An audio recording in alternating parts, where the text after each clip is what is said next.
সে নিয়ত করেছে আমার সন্তান হলে আমি মাদ্রাসায় পড়াবো।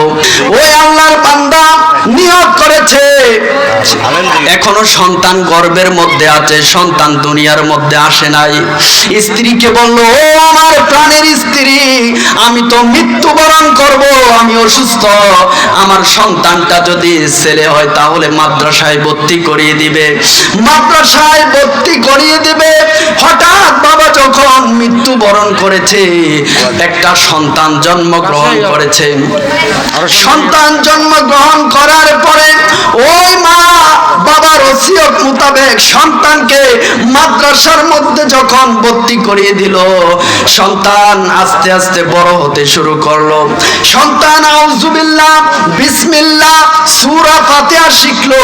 হঠাৎ করে মা একদিন ডাক দিয়ে বলে, ও আমার সন্তান শোনো, তোমার বাবা ইন্তিকাল করেছে, তোমার বাবা ওসিয়ত করেছে, তুমি যদি সন্তান হও তাহলে তোমাকে যেন আমি মাদ্রাসার মধ্যে ভর্তি করাই। আজকে তোমাকে আমি মাদ্রাসার মধ্যে ভর্তি করালাম। ওই যে দেখা যাচ্ছে তোমার বাবার কবর।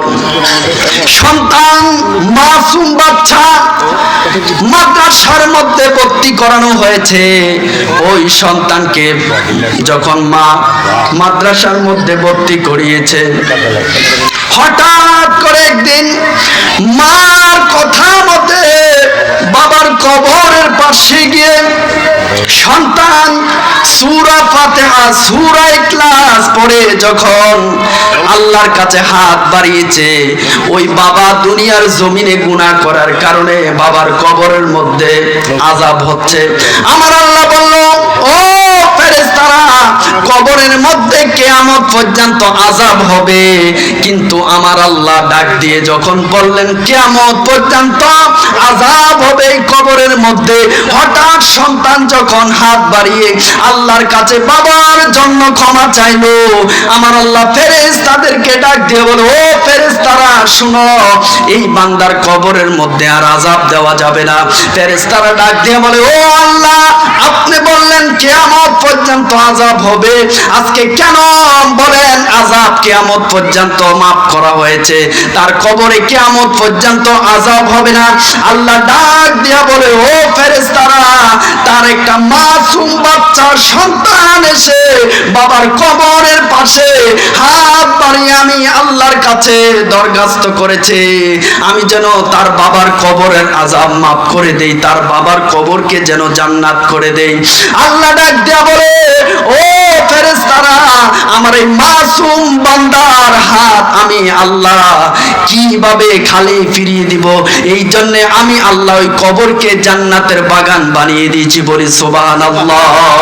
এই জন্য আমরা বেশি বেশি করে আমাদের মা বাবার কবর জিয়ারত করব।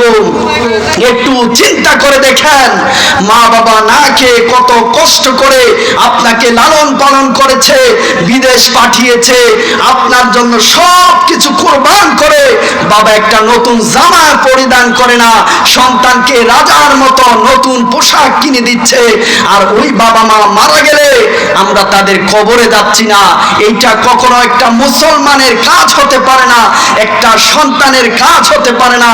এই জন্য আমরা সব সময় আমাদের মা বাবার কবর জিয়ারত আমরা করব, আত্মীয় স্বজনের কবর জিয়ারত করব।